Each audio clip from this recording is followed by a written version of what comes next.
Pernahkah kamu membayangkan ada seekor burung yang tidak bisa terbang, tapi justru jadi perenang ulung di lautan es? Dengan jas hitam putih yang rapi seperti tuxedo, jalannya gemetar tapi menggemaskan, dan suaranya unik, kadang mirip teriakan kecil.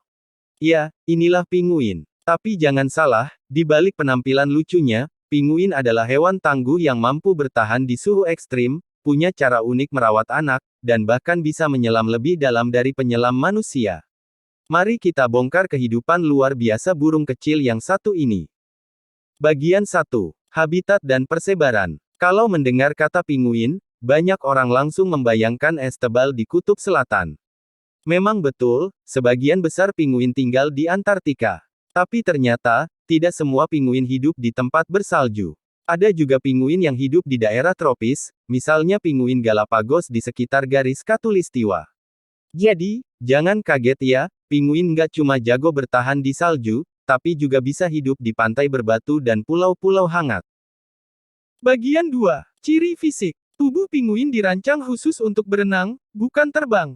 Sayapnya berubah bentuk jadi sirip, membuat mereka bisa meluncur di air dengan kecepatan luar biasa, bahkan sampai 35 km per jam.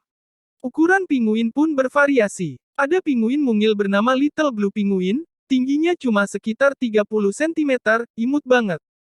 Tapi ada juga raksasa dari dunia pinguin, yaitu pinguin kaisar, yang tingginya bisa lebih dari 1 meter dengan berat hingga 40 kg. Bayangkan, hampir setinggi anak SD. Bagian 3. Kehidupan sosial. Pinguin terkenal sebagai hewan sosial. Mereka hidup berkelompok dalam koloni besar, bisa ratusan bahkan ribuan ekor.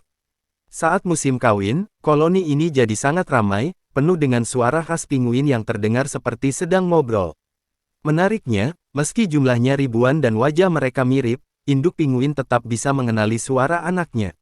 Bayangkan, di tengah keramaian, mereka bisa saling menemukan hanya dari panggilan suara. Bagian 4. Cara berkembang biak. Di dunia pinguin, peran ayah sangat besar. Contohnya pinguin kaisar. Setelah betina bertelur, ia akan pergi ke laut untuk mencari makan. Sementara sang jantan, dengan penuh kesabaran, menjaga telur itu di atas kakinya, dilindungi lipatan kulit hangat di perutnya.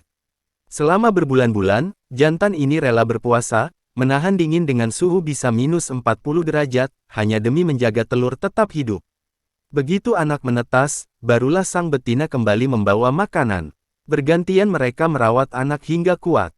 Benar-benar kerjasama yang luar biasa. Bagian 5. Makanan pinguin. Menu favorit pinguin biasanya adalah krill, ikan kecil, dan cumi-cumi. Mereka adalah penyelam hebat. Pinguin kaisar, misalnya, bisa menyelam hingga 500 meter ke dalam laut, dan menahan napas sampai 20 menit. Kalau manusia butuh tabung oksigen, pinguin sudah punya tubuh yang dirancang untuk itu. Dari perjuangan menjaga anak, keahlian menyelam, hingga kerjasama dalam koloni, pinguin mengajarkan kita banyak hal tentang kehidupan. Semoga setelah menonton ini, kamu bukan cuma melihat pinguin sebagai karakter kartun, tapi juga sebagai pejuang sejati di alam liar. Jangan lupa, menjaga alam berarti juga menjaga kelangsungan hidup mereka. Terima kasih sudah menonton, dan sampai jumpa di pembahasan menarik lainnya.